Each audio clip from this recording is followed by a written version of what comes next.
Hello everyone, welcome to GATE academy. Last वाले video में हम लोग देखे थे राइजर डिज़ाइन स्टार्ट किए थे और राइजर डिज़ाइन में हम लोग पहला वाला मेथड देखे थे, basic principles of riser design को देखे थे और उससे एक प्रॉब्लम भी बनाए थे वहाँ पे।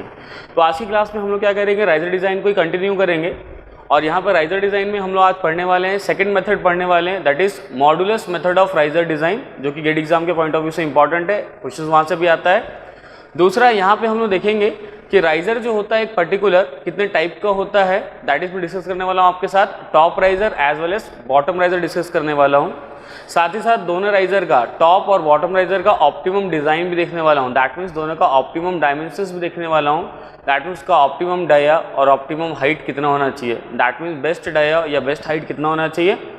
और साथ ही साथ ये भी देखेंगे कि अगर आप राइजर का डिज़ाइन कर रहे हो तो जनरली राइजर जो होता है हम लोग सिलेंड्रिकल शेप्स का लेते हैं। जनरली राइजर जो होता है किसी भी बुक्स में या एग्जामिनेशन में सिलेंड्रिकल शेप का आता है, तो सिलेंड्रिकली क्यों लिया जाता है। तो साथ ही साथ हम ये भी डिस्कस करेंगे क्लास में यहाँ पे कि क्या सिलेंड्रिकली शेप जो होता है बेस्ट शेप होता है राइजर का, या फिर कोई दूसरा शेप बेस्ट होता है, और अगर सिलेंड्रिकल बेस्ट होता है तो क्यों होता है, या फिर अगर कोई दूसरा शेप अगर बेस्ट होगा तो वो क्यों बेस्ट होगा। इन सभी चीज़ों के बारे में डिस्कस करेंगे। तो कुल मिला के हम लोग डिस्कस जो करने वाले हैं best shape of riser as well as best size of riser यहाँ पे डिस्कस करेंगे, और साथ ही साथ मॉडुलस मेथड और राइजर डिज़ाइन को डिस्कस करेंगे।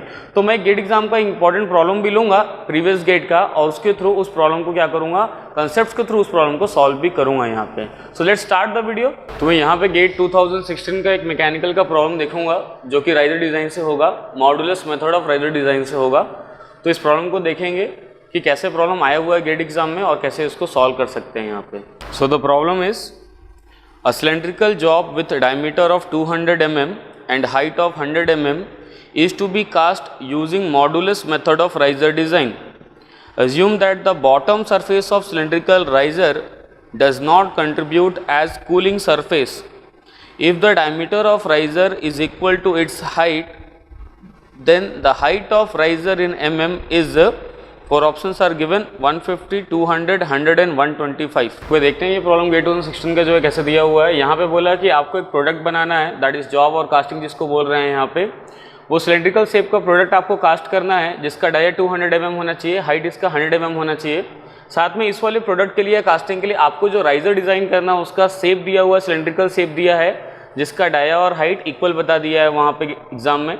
और आपको पूछ रहा है कि what is the height of this cylindrical riser. इस सिलेंड्रिकल राइजर का आपको हाइट निकालना है by using modulus method of riser design को यूज़ करके। साथ ही साथ एक और इन्फॉर्मेशन दे रहा है कि आपका जो सिलेंड्रिकल राइजर है उसका जो बॉटम वाला सरफेस है वो इंसुलेटेड है, ऐसा वहाँ पे बता रहा है।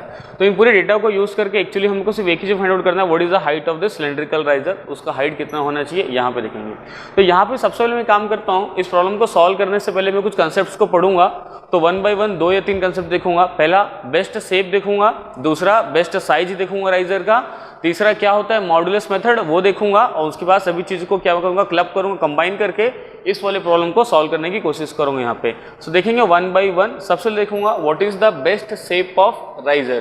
तो यहाँ पे सबसे पहले बेस्ट शेप ऑफ राइजर के बारे में डिस्कस करेंगे। राइजर का बेस्ट शेप क्या होना चाहिए यहाँ पे, बेस्ट शेप ऑफ राइजर। तो देखो राइजर के लिए क्या आप लोग पढ़े थे, अगर मैं लास्ट वाले वीडियो की बात करूं तो वैसे केस में हम लोग देखे थे basic principles of riser design. वहाँ पे हमने देखा था कि अगर आपको राइजर को अगर बेस्ट वे में डिज़ाइन करना है तो time taken for solidification of riser should be greater than equal to time taken for solidification of casting. इसका मतलब ये है आपका राइजर जो है कास्टिंग को तभी प्रॉपरली फीड कर पाएगा जब राइजर को जो टाइम लगना चाहिए सॉलिडिफिकेशन में वो ज़्यादा लगना चाहिए और कास्टिंग को जो टाइम लगना चाहिए वो कम लगना चाहिए। यानी कास्टिंग जो आपका होगा पहले सॉलिड बन जाएगा 100%, बाद में उसके ऊपर लगा हुआ राइजर बाद में सॉलिड बनेगा, ताकि जो आपका राइजर होगा ना कास्टिंग को प्रॉपरली लिक्विड को फीड कर पाएगा। ये हम लोग लास्ट वाले वीडियो में देखे थे, basic method of riser design में वहाँ पे देख लिए थे यहाँ पे। और साथ में सॉलिडिफिकेशन टाइम का फॉर्मूला भी हम लोग देखे थे यहाँ पे। सॉलिडिफिकेशन टाइम का फॉर्मूला होता है gamma times of volume by surface area square. ये सॉलिडिफिकेशन टाइम का फॉर्मूला देखे थे, चाहे वो राइजर के लिए अप्लाई हो रहा होगा ये फॉर्मूला, चाहे वो कास्टिंग के लिए होगा, सेम फॉर्मूला अप्लाई हो जाएगा यहाँ पे। तो अब मैं बात करता हूँ राइजर की। अगर मैं बात करूँ तो राइजर का सॉलिडिफिकेशन टाइम ज़्यादा होना चाहिए, यानी मेरा एम ऐसा है कि ये जो टाइम है सॉलिडिफिकेशन टाइम ये होना चाहिए ज़्यादा। तो अगर मेरे को टी को अगर ज़्यादा रखना है और राइजर का वॉल्यूम सपोज मैं लेट ले लेता हूँ थोड़ी देर के लिए, let volume of riser is a constant value. अगर राइजर का वॉल्यूम अगर कॉन्स्टेंट है, gamma is already a constant volume, value, तो वैसे केस में क्या बोल पाऊंगा, T will be proportional to 1/a², that is solidification time जो होगा सरफेस एरिया का कैसा हो जाएगा बताना, इन्वर्सली प्रोपोर्शनल हो जाएगा यहाँ पे। तो आप क्या बोल पाओगे, सरफेस एरिया यानी आपको राइजर का टाइम, अगर मैं यहाँ पे टी आर लिख दूँ सॉलिडिफिकेशन टाइम फॉर राइजर, तो सरफेस एरिया ऑफ राइजर यहाँ पे लिखना पड़ेगा मेरे को यहाँ पे। तो आप चाहते हो कि राइजर का जो सॉलिडिफिकेशन टाइम है वो ज़्यादा से ज़्यादा हो, तभी राइजर बेस्ट वे में डिज़ाइन हो पाएगा, पहला यहाँ पे। दूसरा, अगर वैसे करना है आपको राइजर को, अगर मान लो राइजर का सॉलिडिफिकेशन टाइम ज़्यादा से ज़्यादा आपको रखना पड़ेगा, तो उसके लिए क्या करना पड़ेगा, इन्वर्सली प्रोपोर्शनल है। तो एरिया ऑफ राइजर जो होना चाहिए, surface area of riser through which heat transfer will take place, उसको क्या रखना पड़ेगा, आपको कम से कम रखना पड़ेगा। यानी सीधी सी बात है, उस राइजर का सरफेस एरिया जो होना चाहिए वो कम से कम होगा, तब जाके उस राइजर का जो सॉलिडिफिकेशन टाइम है वो ज़्यादा से ज़्यादा होगा, और यही हमको चाहिए यहाँ पे।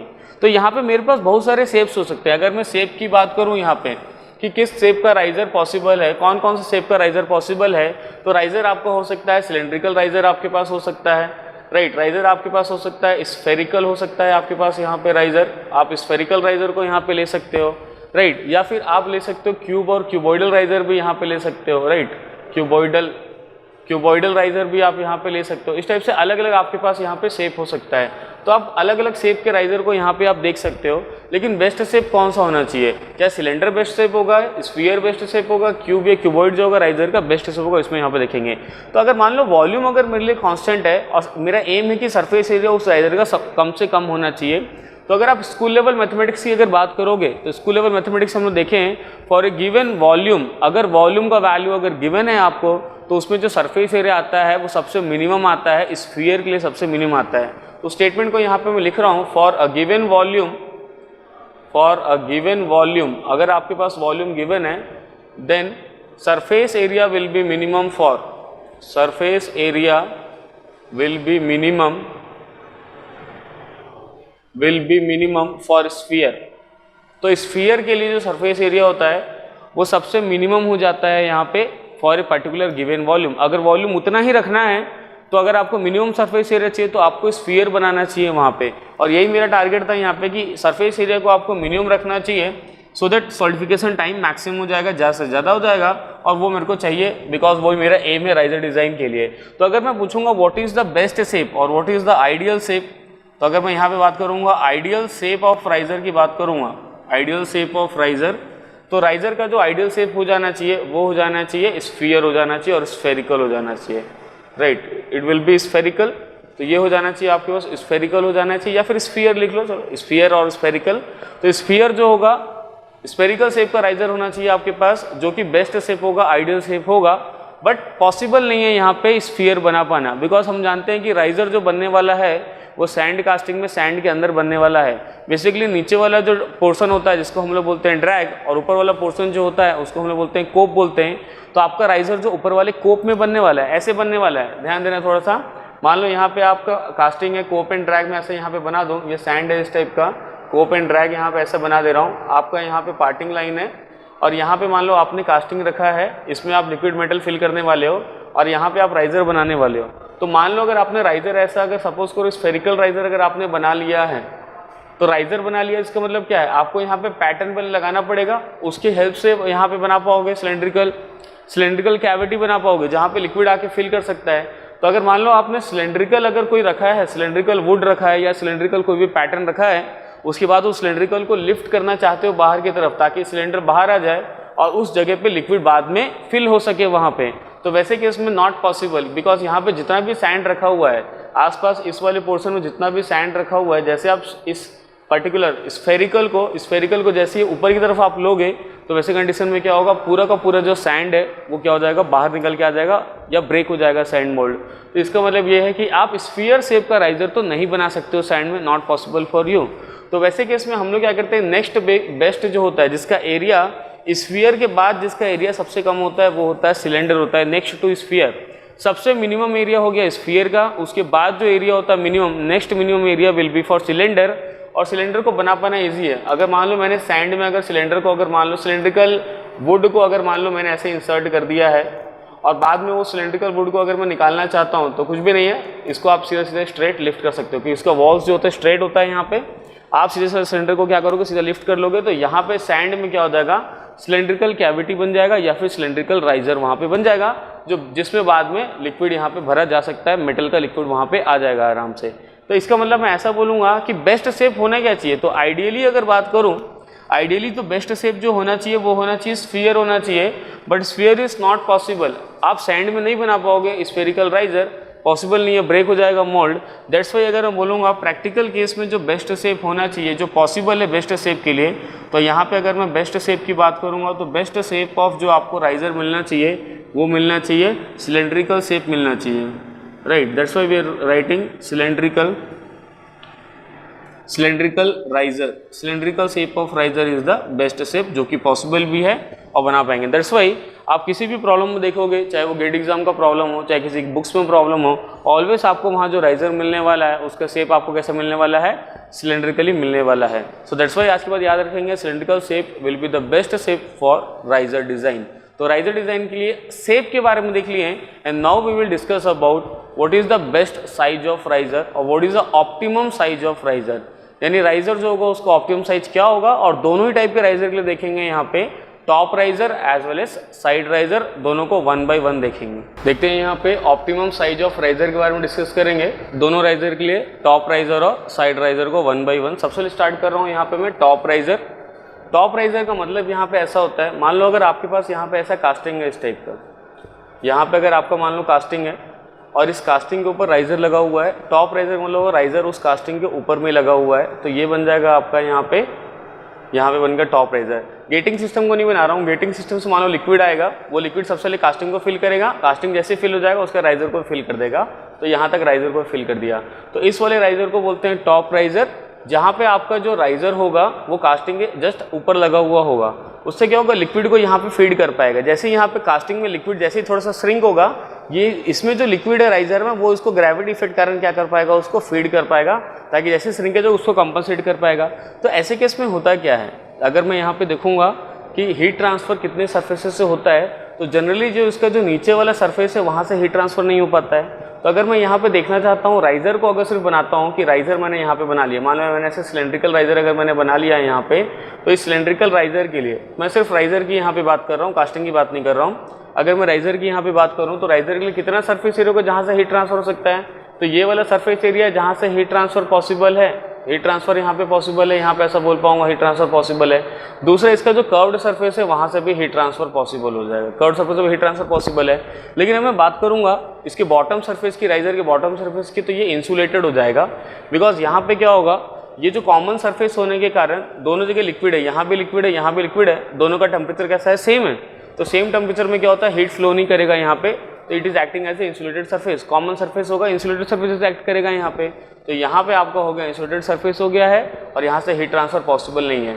तो अगर मैं यहाँ से अगर सॉलिडिफिकेशन टाइम ऑफ राइजर की अगर बात करूँ तो ये ऐसा हो जाता है, gamma times of volume by surface area of riser square, ये फॉर्मूला बन जाता है। मान लो वॉल्यूम को तो मैंने पहले ही कांस्टेंट ले लिया है, volume of riser is suppose a constant value, अगर वो कांस्टेंट वैल्यू है, gamma is already a constant, solidification constant इसको बोलते हैं, तो time taken for solidification of riser, right, that will be proportional to 1 by area of riser square, ऐसा यहाँ पे बोल पाऊंगा।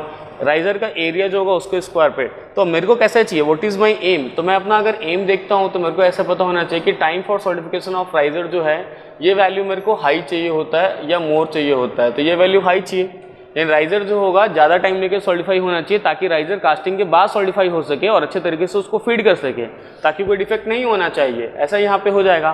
तो टी आर आपको अगर हाई चाहिए या मैक्सिमम चाहिए, हाई बोलूँ या फिर उसको क्या बोल सकता हूँ यहाँ पे अगर मैक्सिमम बोल सकता हूँ, तो आपको जो ए आर होना चाहिए, area of surface area of riser through which heat transfer will take place, तो ये वाला वैल्यू आपको कैसा होना चाहिए, मतलब मिनिमम होना चाहिए, तो ये वैल्यू आपको हो जाना चाहिए, मिनिमम हो जाना चाहिए यहाँ पे। तो इस वाले वैल्यू को मिनिमम करेंगे हम लोग यहाँ पे, तो टी आर आपको हो जाएगा मैक्सिमम और टी आर मैक्सिमम हो जाएगा, तो यही मेरा एम है यहाँ पे।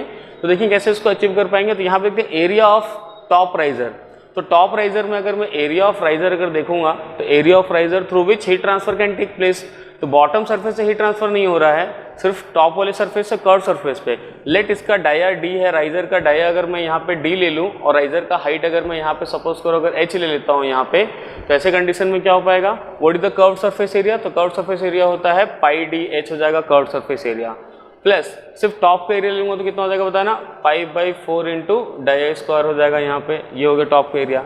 तो यहाँ पे देखेंगे area is a function of, area किस पे डिपेंड कर रहा है, डी भी है और एच भी है, तो डी और एच दोनों यहाँ पे है, तो 2 हो जाएगा तो ठीक नहीं रहेगा। हम लोग क्या करते हैं एरिया को किसी एक के फंक्शन बनाते हैं, सो दैट मैथमेटिक्स यूज कर पाएंगे concept of minima as well as maxima जो हम लोग यूज करते हैं यहाँ पे। तो यहाँ पे मैं क्या करूँगा, वॉल्यूम तो कांस्टेंट दिया हुआ है, तो अगर मैं वॉल्यूम को लिखना चाहूँगा तो वॉल्यूम क्या होगा राइजर का, pi by 4 dia square into H, this is the volume of riser. अब यहाँ से मैं क्या करूँगा, रिप्लेस कर दूंगा, so that area of riser should be a function of only one value, या तो डाया का फंक्शन होगा या तो हाइट का फंक्शन होगा, वैसा यहाँ पे कर देता हूँ। तो मैं यहाँ से क्या करता हूँ, एच को यहाँ से फाइंड आउट करता हूँ, तो यहाँ से अगर मैं एच अगर फाइंड आउट करूँगा तो एच कितना हो पाएगा बताना है, यहाँ से ये हो जाएगा 4v divided by pi into D square.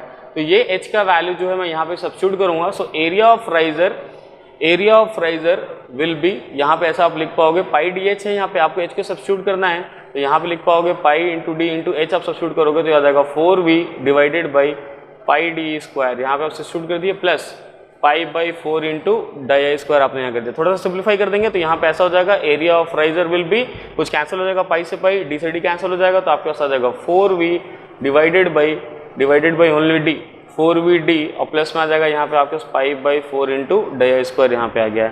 That means area of riser को मैं क्या लिख सकता हूँ, area of riser is a function of only D, function of only dia, सिर्फ और सिर्फ डायमीटर का फंक्शन है यहाँ पे और कुछ भी नहीं, बाकी सभी टर्म्स कांस्टेंट है, और आपका एम है कि एरिया ऑफ राइजर इसको आपको मिनिमम करना है। तो यहाँ पे कॉन्सेप्ट ऑफ मिनिमाइजेशन लगा लेते हैं, मैक्सिमाइजेशन, तो यहाँ पे डेरिवेटिव का यूज लेंगे, तो यहाँ पे since we know if y is a function of x, और आपको यहाँ पे क्या करना रहता है, सपोज करो फर्स्ट डेरिवेटिव लेंगे सो फॉर मैक्सिमम और मिनिमा, तो यहाँ पे आपको करना पड़ता है dy by D X equal to 0 करना पड़ेगा, वही कॉन्सेप्ट यहाँ पे लगाएंगे। तो एरिया को आपको अगर मिनिमम रखना है तो वो कंडीशन कैसे फाइंड आउट कर सकते हैं, d by dd of, because it's a function of dia only, d by dd of area of riser should be equal to 0।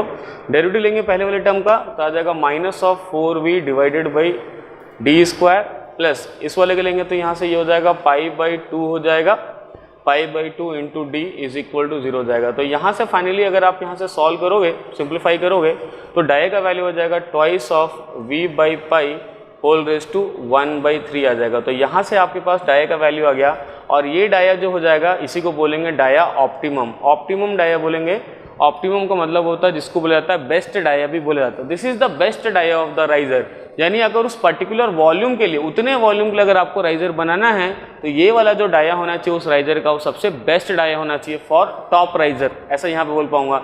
और उस डाया को मैं इस वाले फॉर्मूले में यहाँ पे सब्स्टिट्यूट करूंगा, एच वाले फॉर्मूले में, तो मेरे पास एच ऑप्टिमम का वैल्यू भी आ जाएगा, और वो एच ऑप्टिमम का जो वैल्यू आएगा आफ्टर सब्स्टिट्यूशन, सब्स्टिट्यूट करने के बाद सब्स्टिट्यूट कर दोगे तो सिर्फ आ जाएगा आपके पास v by pi whole raise to 1/3 आ जाएगा। So this is the best height of the riser, उस सिलेंड्रिकल राइजर का, उस सिलेंड्रिकल टॉप राइजर का सबसे बेस्ट हाइट आ जाएगा। तो अगर एक पर्टिकुलर वॉल्यूम के लिए अगर आप बनाना चाहते हो बेस्ट डाया और बेस्ट हाइट, तो आपको इतने रखना चाहिए।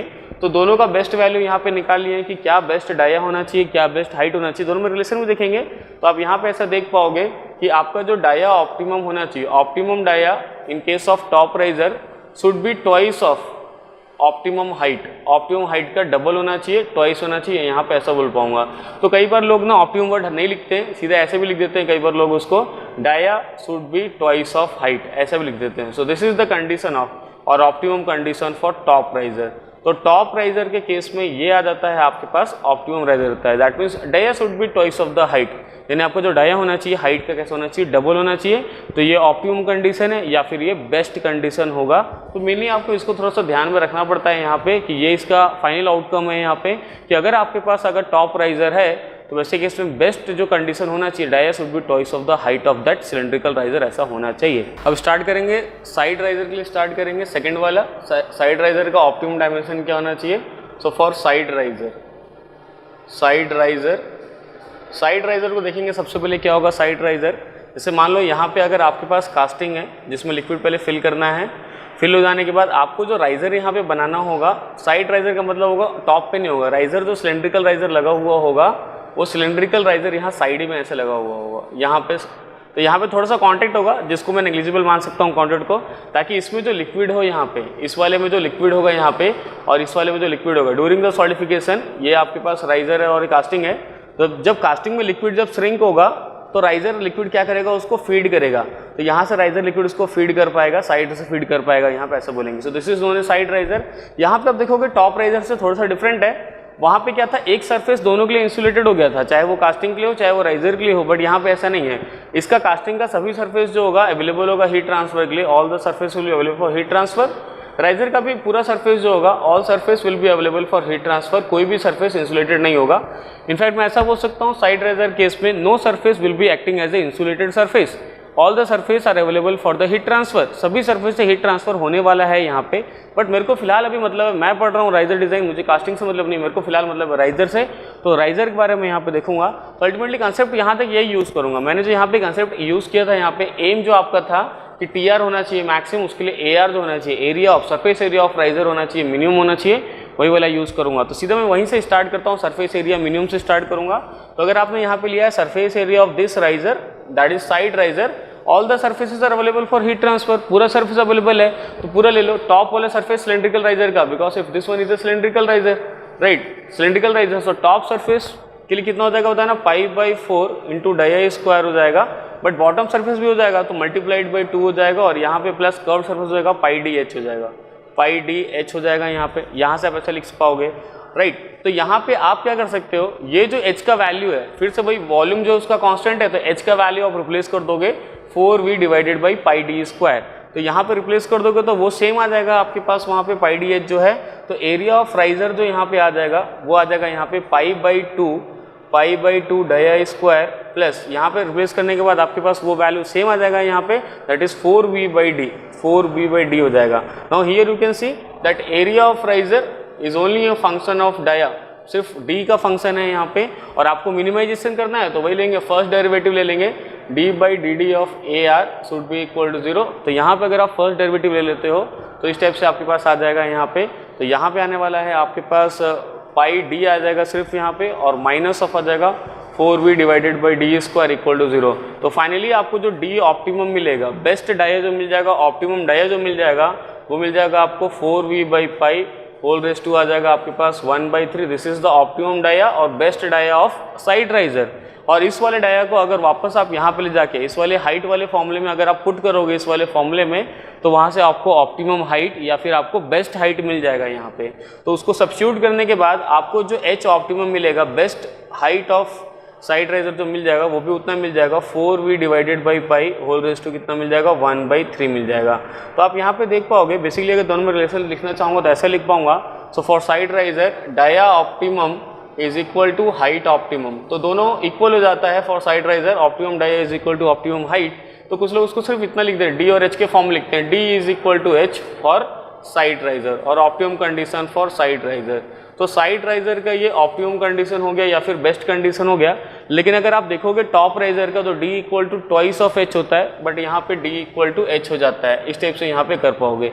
तो यहाँ पे आपको बेसिकली मैंने दोनों टाइप का राइजर यहाँ पे डिस्कस कर लिया, top riser as well as side riser, दोनों का optimum that mean best dia और बेस्ट हाइट को भी डिस्कस कर लिया, that is best dimension of riser, top और साइड दोनों हो गया है यहाँ पे। और आप एक चीज़ देख पाओगे, एक चीज़ और मैं यहाँ पे एनालिसिस करूँगा, मान लो गेट एग्जाम में प्रॉब्लम आता है कहीं पे और वहाँ पे ऐसा दिया हुआ है, यहाँ पे ऐसा दिया हुआ है कि d इक्वल टू h। अगर राइजर आपको ऑलरेडी बता देता है गेट एग्जाम में एक ऐसा राइजर आप लेना है आपको जहाँ पे d इक्वल टू h हो जाएगा, तो कहीं ना कहीं आपके ब्रेन में चलना चालू हो जाएगा कि ठीक है भाई d इक्वल टू h अगर ऑलरेडी गिवन है प्रॉब्लम में, इसका मतलब क्या होगा, वो राइजर हो गया है, साइड राइजर हो गया है। और साइड राइजर हो गया तो कहीं ना कहीं ये वाला जो फिगर है आपके ब्रेन में पहले से आना स्टार्ट हो जाएगा। लेकिन मान लो अगर कोई ऐसा प्रॉब्लम दिया है गेट एग्जाम में जहाँ पे ऑलरेडी लिखा है d is equal to twice of h लिखा हुआ है, तो आप वहाँ पे समझ सकते हो थोड़ा सा कि वहाँ पे क्या दिया हुआ है, टॉप राइजर दिया है, और इस टाइप का जो फिगर होगा टॉप राइजर का ये आपके ब्रेन में वहाँ पे चलना चालू हो जाएगा कि ऐसा सोचेंगे करके यहाँ पे। तो कई बार क्या होता है, स्टूडेंट इस रिलेशन को सिर्फ देख के d इक्वल टू एच और d इक्वल टू 2h इस रिलेशन को गेट एग्जाम में देख के अपने हिसाब से समझ लेता है कि कोई भी सरफेस इंसुलेटेड रखना है या किसी एक सरफेस को इंसुलेट कर देना है करके। जैसे मान लो गेट एग्जाम में अगर आ गया इस टाइप का रिलेशन आ गया, if d is equal to 2h आ गया मान लो, तो स्टूडेंट क्या कर लेता है, ये वाला कंडीशन सोच लेता है और पहले से क्या करता है, राइजर का बॉटम वाला सरफेस को इंसुलेटेड समझ लेता है और साथ ही साथ इसका कास्टिंग अगर बनाएंगे तो कास्टिंग का ये जो टॉप वाला सरफेस है उसको भी स्टूडेंट यहाँ पे ऑलरेडी बाय डिफॉल्ट क्या कर लेता है, यहाँ पे इंसुलेटेड समझ लेता है। कास्टिंग का टॉप वाला सरफेस को इंसुलेटेड, इसके बॉटम वाले सरफेस को इंसुलेटेड, उसके हिसाब से यहाँ पे प्रॉब्लम को सॉल्व करता है। बट ऐसा बिल्कुल भी नहीं है। यहाँ पे आप इसको चाहो तो एक नोट पॉइंट की तरह से लिख सकते हो कि अगर गेट एग्जाम में अगर कोई भी प्रॉब्लम आता है, राइजर डिजाइन का अगर प्रॉब्लम आ रहा है, तो जब तक आपको इंसुलेटेड सरफेस के बारे में कोई भी इंफॉर्मेशन नहीं मिल जाएगा कि एनी सरफेस इज इंसुलेटेड, तब तक आप किसी भी सरफेस को इंसुलेटेड नहीं मानोगे, चाहे वो कैसा भी आएगा। Right, so please note this point. जब तक आपको इंसुलेशन के बारे में वहाँ पता नहीं, इन्फॉर्मेशन नहीं होगा, तब तक आप किसी भी सरफेस को इंसुलेटेड नहीं समझोगे। और बाय डिफॉल्ट आपको जो कंडीशन लेना है वो लेना all the surfaces will be available for the heat transfer होगा। जैसे मैं जो प्रॉब्लम यहाँ पे सॉल्व करने वाला हूँ, इस पर भी कुछ दिया हुआ है, उन प्रॉब्लम्स को वहाँ पे अप्लाई करते टाइम पे देखेंगे कि मैं कौन सा कंडीशन वहाँ पे लेता हूँ। स्टार्ट करेंगे यहाँ पे modulus method of riser design को स्टार्ट करते हैं। राइट, तो मॉडुलस मेथड राइजर डिजाइन जो होगा, बेसिक प्रिंसिपल को देखेंगे, उसके बाद उसको देख पाएंगे। जैसे बेसिक प्रिंसिपल में आपको जो बताया था, उसमें जो फर्स्ट वाला प्रिंसिपल बताया था आपका, इस टाइप से बताया था, time taken for solidification of riser should be greater than equal to time taken for solidification of casting, इस टाइप से बताया था। यानी आपका जो राइजर है वो बाद में सॉलिडिफाई होना चाहिए as compare to the casting.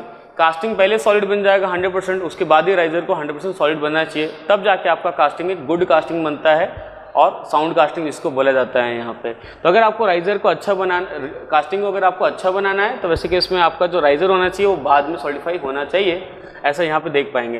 दोनों का फॉर्मूला लगाता हूँ तो ऐसा हो जाएगा, gamma times of volume by surface area of riser square should be greater than equal to gamma times of volume by surface area of casting का square, ऐसा लगा सकता हूँ। दोनों का गामा सेम है, कांस्टेंट वैल्यू है फॉर सेम मटेरियल, क्योंकि जो लिक्विड जाता है कास्टिंग में वही लिक्विड राइजर में भी जाता है। दोनों का गामा सेम है, कैंसिल हो जाएगा और स्क्वायर वाले टर्म को कंपेयर कर लूँगा तो यहाँ पे ऐसा हो सकता है, volume by surface area of riser should be greater than equal to volume by surface area of casting, ऐसा यहाँ पे बोल पाऊंगा। राइट, ये अभी ये जो मॉडुलस मेथड मैंने अभी तक डिस्कस नहीं किया है, ये जो मैं फर्स्ट वाला मेथड आपके साथ लास्ट वाले वीडियो में जो मैं देखा था, basic principle of riser design, वहाँ से फर्स्ट प्रिंसिपल को मैंने यहाँ पे देखा है। Now what do mean by modulus, यहाँ पे अगर मैं मॉडुलस की बात करूँगा, राइट, मॉडुलस, तो ये जो टर्म होता है, ratio of these two volume by surface area of riser is known as modulus. तो मॉडुलस अगर मैं बोलना चाहूँगा तो मॉडुलस वर्ड जो होता है, volume by surface area of riser is known as modulus. इसी को मॉडुलस कैपिटल एम से रिप्रेजेंट किया जाता है, वॉल्यूम बाई सरफेस एरिया। यानी जो basic principle of riser design है वो तो ये है, this is the basic principle of riser design, ऐसा भी यहाँ पे बोल सकता हूँ, this is the basic principle riser design. First basic principle हो गया। तो what is volume by surface area, that is modulus. What is volume by surface area, modulus. तो भाई ये राइजर का मॉडुलस है और ये कास्टिंग का मॉडुलस है। तो अगर मॉडुलस के फॉर्म में अगर इस वाले को लिखूँ तो मॉडुलस के फॉर्म में कैसे लिख पाऊंगा बताना, modulus of riser should be greater than equal to modulus of casting, this is the basic principle, ऐसा यहाँ पे लिख सकता हूँ। और अभी तक मैं मॉडुलस मेथड राइजर डिजाइन को डिस्कस नहीं किया हूँ। अभी जितना भी डिस्कस किया हूँ ये सब का सब पहला वाला मेथड है, that is basic principle of riser design है यहाँ पे बेसिकली। अब मैं आपसे बात करने वाला हूँ modulus method of riser design के बारे में बात करूंगा। तो बेसिकली अगर देखा जाए तो फर्स्ट वाले मेथड के हिसाब से देखूँ तो modulus of riser greater than equal to modulus of casting होना चाहिए, लेकिन कितना ग्रेटर इसका कोई इन्फॉर्मेशन नहीं है, only greater than equal to बस बोला हुआ है। इसलिए अगर मैं फर्स्ट वाले मेथड से, जो मेरा बेसिक मेथड था, अगर मैं अपने बेसिक मेथड से अगर मान लो प्रॉब्लम को बनाता था, जब लास्ट क्लास में मैंने बनाया भी एक प्रॉब्लम को, तो वहाँ पे हम लोग क्या करते हैं, इस टाइप से प्रॉब्लम को बनाना स्टार्ट करते हैं, modulus of riser should be greater than equal to modulus of casting. तो कितना ग्रेटर वो तो इन्फॉर्मेशन नहीं होता है, तो ग्रेटर देन इक्वल टू लिखा हुआ है, तो बेसिकली हम लोग ऐसा लिख के बनाते हैं, modulus of riser is equal to modulus of casting. हमेशा ना ग्रेटर देन के साइन को छोड़ देते हैं हम लोग और हमेशा इक्वल टू के साइन को लेके जनरली हम लोग ऐसा बना लेते हैं। यहाँ पे ऐसा कर पाते हैं कि अगर दोनों का मॉडुलस अगर इक्वल भी है तो भी काम चल जाएगा, या फिर मॉडुलस राइजर थोड़ा सा ज़्यादा होना चाहिए, बट ऐसा नहीं है। अगर मैं प्रॉपर्ली देखूँ मॉडुलस मेथड को, अगर मैं यहाँ पे देखता हूँ मॉडुलस मेथड, अब मैं मॉडुलस मेथड को डिस्कस करने वाला हूँ। यहाँ पे क्या होता है मॉडुलस मेथड, तो अगर मैं मॉडुलस मेथड को डिस्कस करूँ तो एक्सपेरिमेंटली ये देखा गया है कि अगर आपका जो मॉडुलस ऑफ राइजर है वो ग्रेटर होना चाहिए, इक्वल टू होना चाहिए, बट कितना ग्रेटर होना चाहिए, बात यहाँ पे आता है कितना ग्रेटर, हाउ मच ग्रेटर, कितना % ग्रेटर होना चाहिए। अगर मॉडुलस ऑफ राइजर ग्रेटर होना चाहिए कास्टिंग के मॉडुलस से, तो कितना ग्रेटर होना चाहिए। तो एक्सपेरिमेंटली ये देखा गया है, right, if modulus of riser is 20% more than modulus of casting, 20% अगर ज़्यादा होगा, 20% ज़्यादा होगा, that is 1.2 modulus of casting, जिसको बोलते हैं 20% ज़्यादा होना, 20% ज़्यादा है, 1.2 यहाँ लिखा हूँ मैं। If modulus of riser is 20% more than the modulus of casting, in this condition, ऐसे वाले कंडीशन में क्या होगा, आपका जो राइजर होगा प्रॉपरली फीड कर पाएगा, then riser will able to properly feed casting, then riser can properly feed casting. तो वैसे कंडीशन में राइजर जो होगा कास्टिंग को प्रॉपरली फीड कर पाएगा, अच्छे से फीड कर पाएगा, and the casting will be a good casting और साउंड कास्टिंग। आपका जो कास्टिंग होगा बहुत ही अच्छा उसका क्वालिटी होगा, कोई भी श्रिंकेज कैविटी नहीं होगा, कोई भी श्रिंकेज डिफेक्ट वहाँ पे नहीं आएगा अगर आप ये कंडीशन लेते हो। तो ये एक्सपेरिमेंटली ऐसा देखा गया है, ऐसा कोई डेरिवेशन यहाँ पे नहीं कि इसको कोई डिराइव कर दे और ऐसे लिखेंगे यहाँ पे, this is all about experimentally. ऐसा देखा गया है कि मॉडुलस ऑफ राइजर को जनरली आपको मॉडुलस ऑफ कास्टिंग से 20% ज़्यादा बनाना चाहिए। तो अगर कभी भी गेट एग्जाम में modulus method of riser design का अगर कोई प्रॉब्लम आता है, तो बेसिकली हम लोग कुछ भी नहीं करेंगे, सिर्फ और सिर्फ इस वाले रिलेशन को यूज़ करेंगे और इसको यूज़ करके क्या करेंगे, प्रॉब्लम को ईजिली यहाँ पे सॉल्व कर सकते हैं। और मॉडुलस वर्ड का एक ही मतलब होता है वॉल्यूम बाई सरफेस एरिया, यहाँ पे लिख के दिया हूँ, मॉडुलस वर्ड का मतलब हो जाएगा आपके पास volume by surface area, that is modulus होगा। तो अभी तक हम जितना भी पढ़े हैं यहाँ पे मॉडुलस मेथड राइजर डिज़ाइन के बारे में, और उससे पहले हम लोग पढ़े what is the best shape and size of riser, इन सभी कंसेप्ट्स को इस वाले प्रॉब्लम में 2016 के प्रॉब्लम में अप्लाई करेंगे और देखेंगे कैसे इसको बना सकते हैं। सिंपल दिया हुआ है, कास्टिंग दिया है जिसका डाया दिया हुआ है, हाइट दिया है, राइजर दिया है सिलेंड्रिकल राइजर, साथ में बता रहा है कि उसका बॉटम सरफेस इंसुलेटेड है, और D इक्वल टू H बता दिया, आपको H निकाल के बताना है राइजर का इन टर्म्स ऑफ mm, और बोल रहा है use modulus method of riser design, यहाँ पे बोला हुआ है। तो सबसे पहले मैं जो थोड़ी देर पहले आपके साथ कंसेप्ट डिस्कस कर रहा था, वहाँ पे मैंने आपको बताया था जब D इक्वल टू H हो जाता है तो जनरली इसको ऐसे रिफर करते हैं हम लोग, ऐसा बताना एज ए साइड राइजर, हम लोग यहाँ पे देखते हैं इसको एज ए साइड राइजर। तो जनरली आप ऐसे आपके ब्रेन में ऐसा आ जाता है कि हाँ भाई D इक्वल टू H है तो साइड राइजर होगा। इसके मतलब अगर आप कास्टिंग बनाने वाले हो तो मान लो आपका सिलेंड्रिकल कास्टिंग आपने बनाया है, ऐसा आपने सिलेंड्रिकल कास्टिंग बना लिया मान लो, और उस कास्टिंग के ऊपर आप राइजर अगर लगा रहे हो तो राइजर भी आप इस टाइप से सिलेंड्रिकल राइजर आपने ऐसा लगा लिया। जनरली ऐसा होता है, आप ऐसा एज्यूम कर पाओगे कि ये राइजर हो गया आपका और ये कास्टिंग हो गया, साइड राइजर हो गया है। साथ ही साथ बोला है कि जो राइजर है उसका बॉटम वाला सरफेस जो इंसुलेटेड है, तो आप ठीक है इंसुलेटेड कर दो, बाकी किसी सरफेस को इंसुलेटेड नहीं करना है। जो सरफेस इंसुलेट करने के लिए बोला है सिर्फ उस वाली सरफेस को आपको इंसुलेट कर देना है यहाँ पे, और प्रॉब्लम को क्या करना है, सॉल्व करना है by modulus method of riser design. So very simple यहाँ पे सॉल्व कर लेंगे। इसका डाया जो है वो दिया हुआ है 200 mm इसका डाया आपको दिया हुआ है इसका, और इसका हाइट आपको दिया हुआ है यहाँ पे 100 mm इसका हाइट दिया हुआ है। कास्टिंग का डाया हाइट दिया हुआ है और इसका यहाँ पे D और H दोनों यहाँ पे इक्वल बोल दिया है। लगाते हैं modulus method of riser design, that is modulus of riser is 1.2 times of modulus of casting, यहाँ पे लगा लेंगे। तो मॉडुलस मतलब volume by surface area of riser. Riser का वॉल्यूम कितना हो जाएगा बताना, राइजर का वॉल्यूम हो जाएगा π/4 dia square into H, this is the volume of riser. Surface area through which heat transfer will take place, दो सरफेस एरिया, पहले तो कर्व्ड सरफेस होगा सिलेंडर का जहाँ से हीट ट्रांसफर होगा, दूसरा टॉप से होगा, बॉटम तो इंसुलेटेड नहीं होगा वहाँ से राइजर के लिए।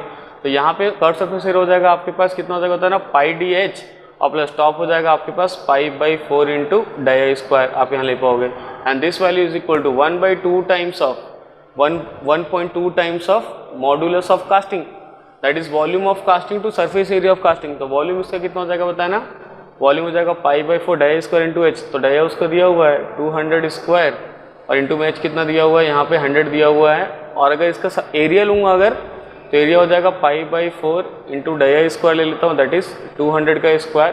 तो ये हो गया सिर्फ टॉप का एरिया, मल्टीप्लाइड बाई 2 कर दूंगा तो बॉटम का भी एरिया आ जाएगा, और प्लस में आ जाएगा πdH आ जाएगा, तो पाई आ जाएगा और D और H भी आ जाएगा यहाँ पे। तो D का वैल्यू यहाँ सब्स्टिट्यूट करूँगा, दैट इज मल्टीप्लाइड बाई 200, और H का वैल्यू यहाँ पे कितना दिया हुआ 100 दिया है। तो कास्टिंग के लिए मैं पूरे सरफेस एरिया ले लिया, सभी साइड से हीट ट्रांसफर होगा, टॉप से भी हीट ट्रांसफर पॉसिबल है, बॉटम से भी हीट ट्रांसफर पॉसिबल है, कर्व सरफेस जो है वहाँ से भी हीट ट्रांसफर पॉसिबल है, तीनों सरफेस को मैंने यहाँ पे ले लिया है। तो modulus of riser that is volume by surface area of riser is equal to 1.2 times of volume by surface area of casting, यहाँ पे ले लेता हूँ। साथ ही साथ राइजर की अगर मैं बात करूँ तो राइजर में इन्फॉर्मेशन दिया हुआ है मेरे को राइजर के लिए, that D is equal to H, तो एक काम कर लेता हूँ, जहाँ जहाँ पे भी मेरे को h निकालना है तो जहाँ जहाँ पे भी d है उसको h सब्स्टिट्यूट कर सकता हूँ मैं यहाँ पे, या फिर जहाँ जहाँ पे h है वहाँ पे d सब्स्टिट्यूट कर सकते हो, नो प्रॉब्लम।